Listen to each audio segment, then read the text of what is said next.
Tekelanmu gawe arep nyapa kowe iki? Nguji kualitas Mas ki, nguji kualitas. Lah iki bangsane apa? Kayak glodok tawon iki. Glodok tawonmu kuwi meja TV iki ke. Alah tibake lho kok apik men. Paket ruang tamu 4.500.000 oleh loro Mas.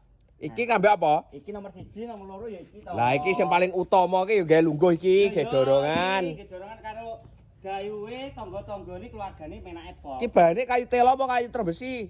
Mbok ya didelok, masa enek kayu trembesi ngene iki ke.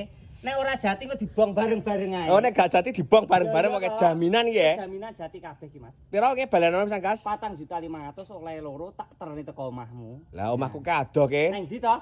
Omahku ki asine kan Surabaya. Lah tapi dulur-dulurku kakek sing ning Jember, ning Banyuwangi kono lha sak omo pengen piye? Masalah petit Banyuwangi kono wis tak kei gratis ongkir. Lah petit Tegal kono wis tak kei gratis ongkir Mas. Pokoke Jatim Jateng wis gratis ongkire.